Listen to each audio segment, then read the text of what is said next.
नमस्कार, स्वागत है आप सभी का मेरे भक्ति भावना यूट्यूब चैनल पर। पुत्र धन चाहिए तो गौ माता को भूल करके भी यह 3 चीज़ें ना खिलाएं। गौ माता की पूजा हमारे शास्त्रों में सबसे बड़ी बताई गई है। जो व्यक्ति गौ माता की पूजा करता है उसको धन्य धान्य सुख समृद्धि सब कुछ प्राप्त होता है। शास्त्रों के हिसाब से कहा गया है कि जिस घर से पहली रोटी गौ माता के लिए निकाली जाती है वह घर देव तीर्थ के समान माना जाता है। उस घर में सभी देवताओं का वास माना जाता है। उस घर में कभी भी धन खर्च नहीं होता। क्या आप जानते हैं कि कुछ चीज़ें ऐसी होती हैं, अगर आप यह चीज़ें गौ माता को खिलाते हैं तो आपको पाप लगता है और आपकी कोई भी मनोकामना पूरी नहीं होगी। तो आज वीडियो में आपको इसी चीज़ के बारे में जानकारी प्राप्त होगी। जो भी चैनल पर पहली बार आए चैनल को सब्सक्राइब करें, बगल में बेल आइकन बटन को प्रेस कर दें। दोस्तों, गौ माता की पूजा करने से हमारे सारे दुख दूर हो जाते हैं। गौ माता की पूजा करने से हमारे हर प्रकार की मनोकामना पूरी हो जाती है। सर्वप्रथम गौ माता के मस्तक पर हाथ रख करके अपनी मनोकामना बोलनी चाहिए।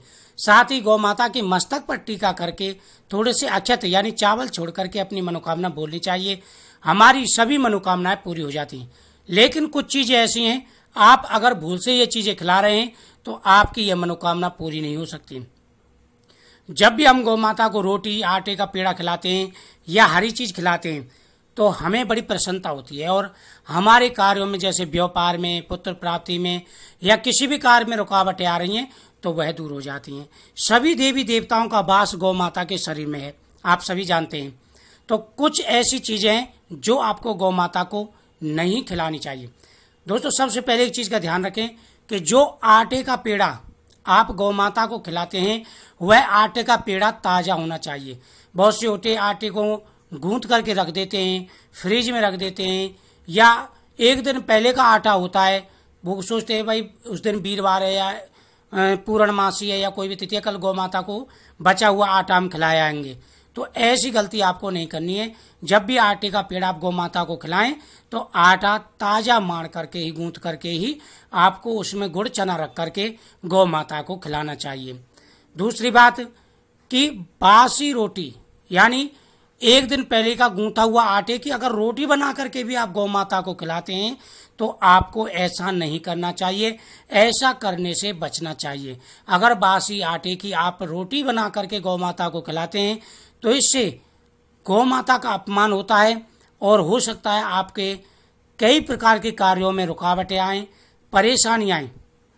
तो इसलिए आपको कभी भी गौ माता को बासी आटे की रोटी बना करके या बासी रोटी गौ माता को नहीं खिलानी चाहिए।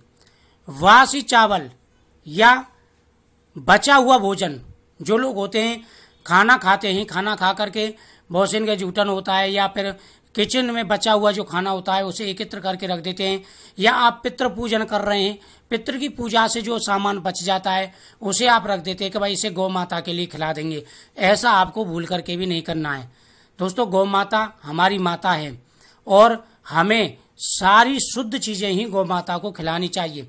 कभी भी ऐसा भूल करके गलती आपको नहीं करनी है कि आप कोई पितृ पूजन कर रहे हैं या कोई भी आपके खाना बचा हुआ है उसे एकत्र करके रख देते हैं, लोग सुबह का रखा है शाम को या दूसरे दिन गौ माता को खिला देंगे।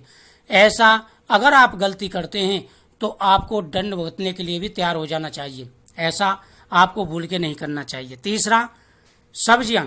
अब बहुत से सब्जियां लाते हैं, साफ सब्जी अपने लिए रख लेते हैं, बाकी बची हुई सब्जी जो खराब सब्जी होती है तो उसे रख देते हैं, भाई गौ माता के लिए इसे डालेंगे।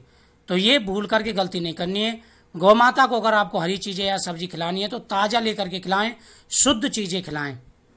चाहे आप किसी भी बार को खिलाएं, कभी भी खिलाएं, प्रतिदिन खिलाएं, लेकिन शुद्ध चीज़ें खिलाएं। अगर आप इन बातों का ध्यान रखेंगे तो आपकी प्रत्येक मनोकामना पूरी होगी। साथ ही गौ माता का आशीर्वाद भी आपको प्राप्त होगा। तो आपको ये 3 चीज़ें कभी भी गौ माता को नहीं खिलानी है जो मैंने बताई हैं। चीज़ें खिलाएं तो ताज़ा और सही चीज़ें गौ माता को खिलाएं, आपको आशीर्वाद मिलेगा, पुण्य मिलेगा, सारे पाप दूर होंगे और पुत्र धन की प्राप्ति होगी। और जिनको भी पुत्र प्राप्ति में परेशानी दिक्कतें आ रही हैं, इन बातों का विशेष रूप से ध्यान रखना चाहिए। तो मुझे उम्मीद है आपको जानकारी अच्छी लगी होगी। तो इस वीडियो को ज़्यादा से ज़्यादा शेयर करें और कमेंट में गौ माता की जरूर लिखें। जय गौ माता की।